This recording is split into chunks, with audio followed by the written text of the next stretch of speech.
Good morning. Today is Friday, July 18th, 2025. Vatikravna benos Tzalafchad. The daughters of Tzalafchad came before Moshe, and they had a question. Tzalafchad had 5 daughters and no sons, and this takes place in our Torah portion near the end of the 40 years in the desert, so that means making preparations to go into the land of Israel. And we understand, they understood, that the land of Israel will be divided among the men. That means if a man had sons and daughters, only the sons would inherit a portion in the land of Israel. But they come to Moshe and they say, we are 5 daughters, there are no sons. Our father died, there are no sons, and we're only 5 daughters. So how will we inherit?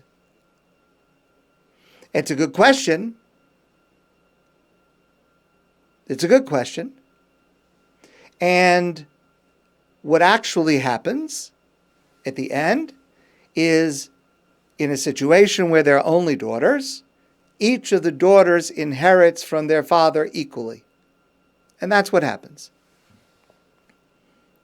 But as they ask this question, they provide a curious detail that doesn't seem to be related to their question, but they add this detail. So they give a little bit of the background. Avinu meis bamidbar. Our father died sometime during the 40 years in the desert. Okay, so he died. V'hu lo haya b'socha eda hanoadim al Hashem b'shas korach, ba'adas korach. He was not one of the people that was part of the rebellion of Korach against Moshe. Why did they add that? Well, maybe they thought that whoever was part of Korach's rebellion, part of the punishment is that they would have no share in inheriting the land of Israel. I don't know that that's true, but they say it. For whatever reason, they say he died. He was not part of Korach's rebellion, but then they add one more phrase. Ki bechet'o meis. He died because of his own individual sin. He wasn't part of any group. He wasn't part of any rebellion. He died because of his own sin.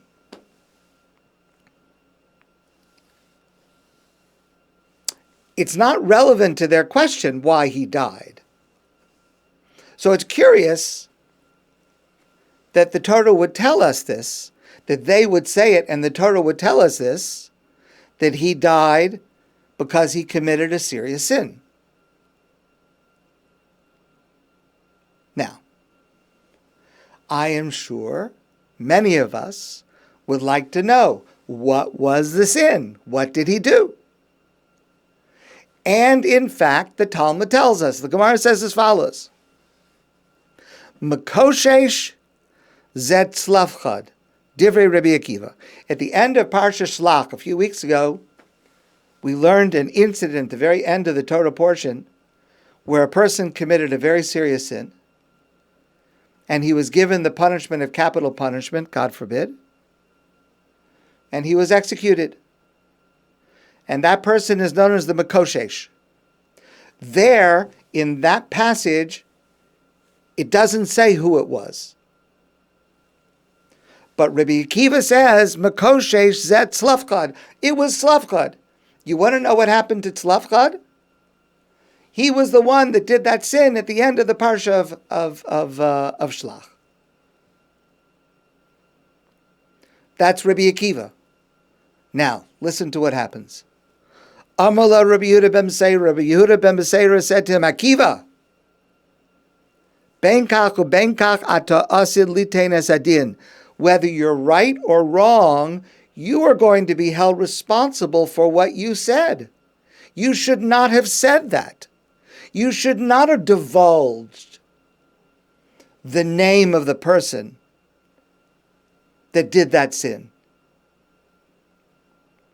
Im kidvarecha, because if you're right, HaTorah kisasan viata megaloso. The Torah hides the name, right? The Torah just says Makoshes, the person that did the sin. The Torah has a reason for not telling us. If the Torah needed to tell us the name, the Torah would tell us the name. But the Torah hid the name, and you are revealing it. V'im lav, and if you're wrong, that it was not slavchad, atamotzi laza lo tzadik. You are saying libel about an otherwise perhaps righteous person, slavchad. He didn't do it. So let's understand this comment of Rabbi Yehuda ben Beseira. Let's remember that there are two prohibitions of prohibited speech. Lashon hara, speaking negative speech, means to say something negative about another person when it is true. That's Lashon hara, when it's true. When it's true, you're not allowed to say, it's like gossip. You're not allowed to say negative things about another person when it's true. If what you say is false, that's a separate prohibition called motzi shemra. That's libel. What you said is a lie. So Rabbi Yehuda ben Beseira says, Akiva, either way, you violated one of these two prohibitions. Because if you're right and it's true, it's Lashon hara. You shouldn't have said it. The Torah doesn't reveal it. You shouldn't reveal it. And if it's false, then you violated motzi shemra. You libeled him.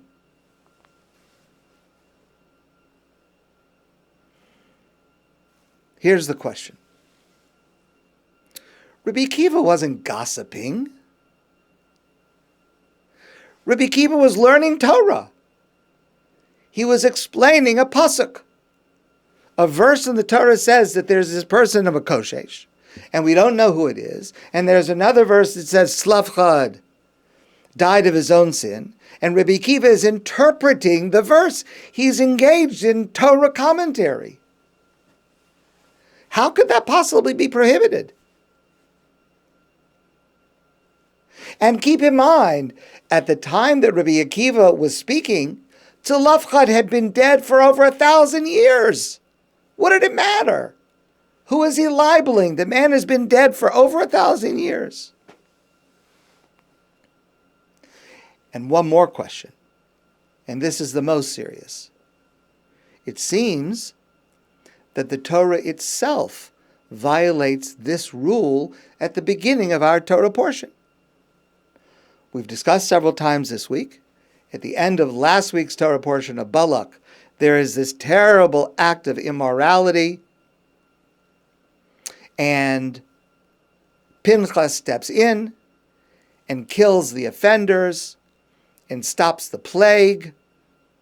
And then at the beginning of our Torah portion, we discussed this last night, Hashem rewards Pinchas. Hineni nosen lo as brisi shalom, I give him my covenant of peace. And then the Torah says, V'shem ha'ish Yisrael, there was a couple, a man and a woman. It was a Jewish man and a non-Jewish woman who were doing this immoral act in front of everybody. The name of the Jewish man was Zimri ben Salu, Nasi Beisav l'Shimoni. Zimri, the son of Salu, who was a prince of the tribe of Shimon. For Shem Ha'isha, and the name of the woman, non-Jewish woman, was Kozbi bas Tzur. Kozbi, that was her name, the daughter of Tzur, and Tzur was Rosh Umos Beis Av B'Midyanhu. He was a prince in Midian, one of the countries on the eastern bank of the Jordan River. So this woman was Kozbi. She was a princess. She was an aristocrat. But why does the Torah tell us the names? What do we need to know the names? These names do not occur anywhere else in the Torah. Zimri and Kozbi, there's nothing else about them. Isn't it Lashon Hara? Isn't the Torah revealing the names of people who did something terrible? It's true. Yes, it's true. This is their names. But how is that different from Rabbi Akiva saying that this person did this sin? The Torah says these two people did this sin.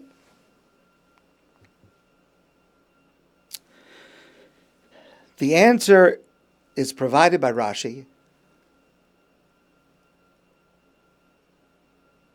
and it's a very, very important answer. Rashi says, why is the identity of the man and the woman revealed? Lahodia shvacho shel Pinchas, in order to tell us the praise of Pinchas. Sha'af al pi shezeh haya nasi, because even though the Jewish person involved was an aristocrat, he was an important person, he was a VIP, and the woman also was a princess in her nation, an important person, lo mana es atzmo milekano l'chil Hashem. That did not stop Pinchas from taking this action that was a desecration of God's name. Pinchas wanted to stop the desecration of God's name, and it didn't matter who they were. And this is a tremendously important principle that we learn. No one is above the law. In halacha, no one is above the law. Every Jew is accountable. And it's a tremendously important lesson.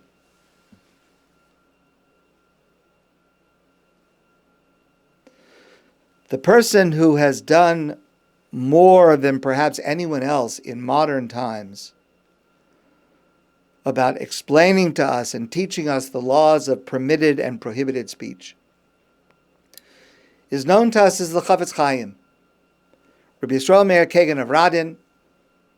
He wrote many important works, but he is known to us by the name of one of the works that he wrote, called Chofetz Chaim. That is a phrase that comes from a verse, Mi ha'ish hechofetz chaim, who is the person who desires life? A person who guards their tongue from speaking evil. So, desiring life, Chofetz Chaim, that's the name of his work, and that's what we call him, because he's so instrumental in teaching the details of this. And he talks about when it's considered Lashon Hara, when it's considered Motzi Shemra, and then he says something very, very important. There's an exception. There's a concept that he calls Lashon Hara L'To'eles, speaking negatively about another person when it's true, when it is L'To'eles, when there is a constructive, necessary purpose. When it comes to Tzlafchad, we don't learn anything by knowing that Tzlafchad is the one who was the Makoshesh. It doesn't teach us anything. We don't learn any lessons from it. It's salacious gossip. It's Lashon Hara. And that's why Rabbi Yehuda ben Beseira criticized Rabbi Akiva for saying it.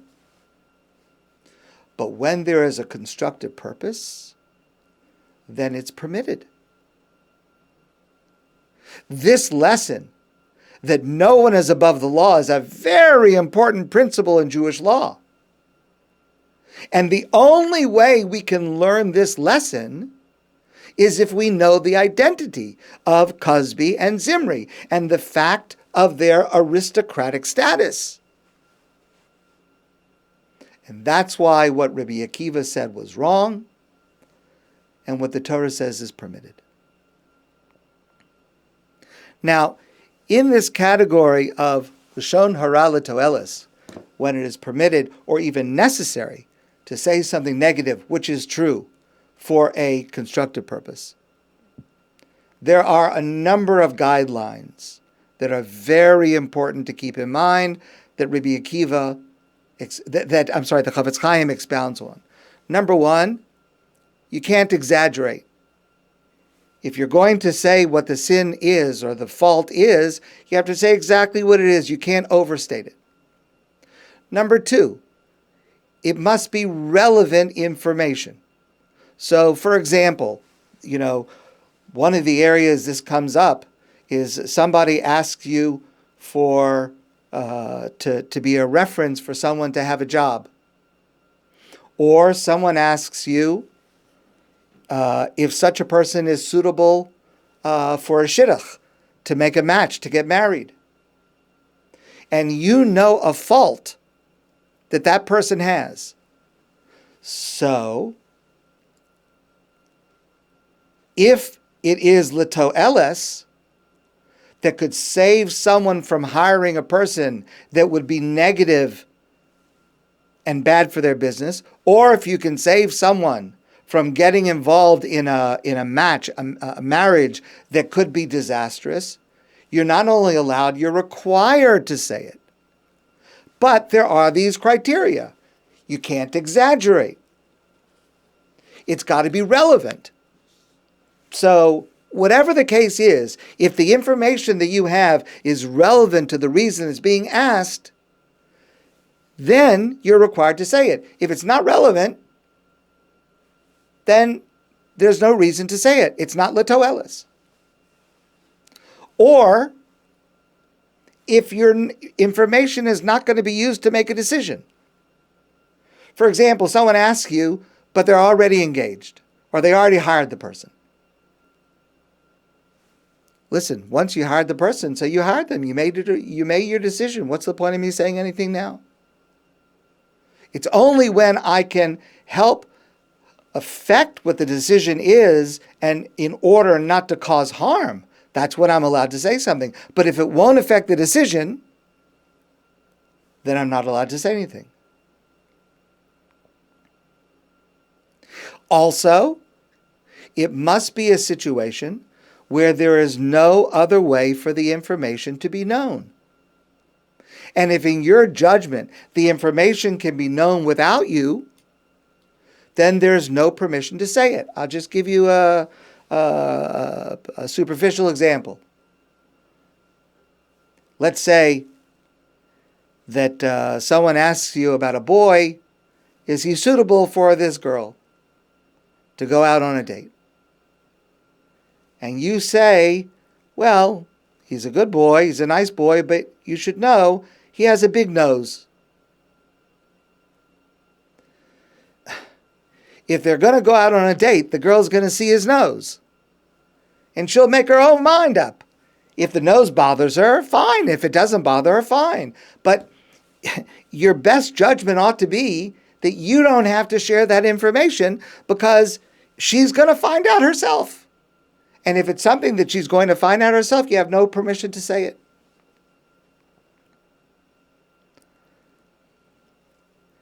This topic is so important. These questions come up every single day in our lives.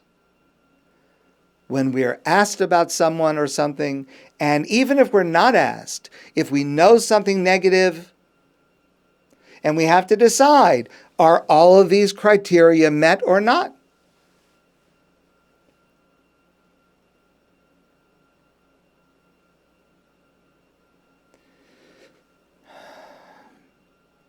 And we have to be very, very careful, because making a mistake in either direction is disastrous. If you say something that you should not say, Rabbi Akiva, Ata asid litein esedin, you will be held responsible by God, Akiva, for what you said. If Rabbi Akiva is held responsible, can you imagine for us? And if you don't say something that should be said, God forbid, terrible, terrible things could happen.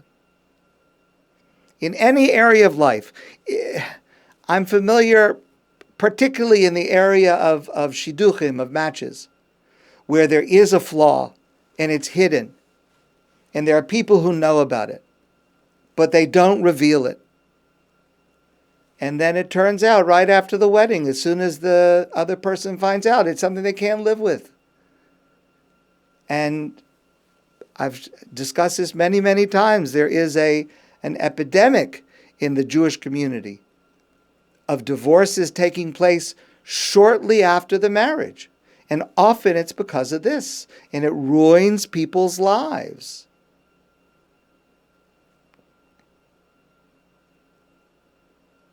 If it's litoeles, if there's a constructive purpose that meets the criteria of the Chofetz Chaim, then we have to say it.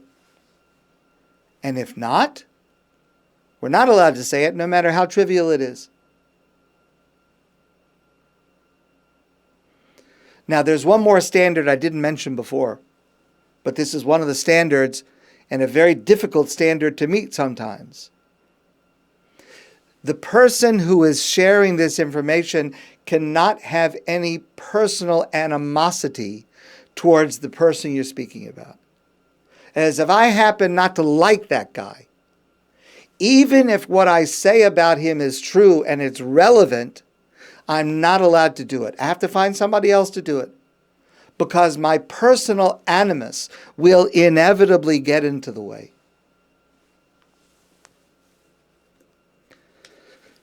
How can you tell if you have a personal animus such that you would not be allowed to say something? You have to find some other way to reveal the information. I'll tell you a story. You know, of course, that long ago, if a Jewish person would be drafted into the Tsar's army in Russia, that would be the end of their Judaism. They wouldn't be able to keep Shabbos. They wouldn't be able to keep kosher. Jewish people went to great lengths to try to get exempted, but sometimes they didn't. And it once happened that a young man, a Jewish religious man, was drafted into the Tsar's army. He had no way to get an exemption. And he went to his Rebbe. And he said to him, Rebbe, do I have permission to eat pork? Because the situation is that there will be no kosher food. If I don't eat the pork, literally, my life will be in danger. I won't be able to live. That was the situation.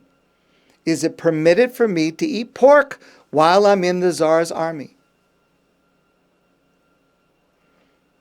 And his teacher, his Rebbe, said to him, if there's nothing else to eat, then eat pork. But don't suck the bones. Don't suck the bones. If you're enjoying it, it's not pure. You're doing it because you have to, not because you want to.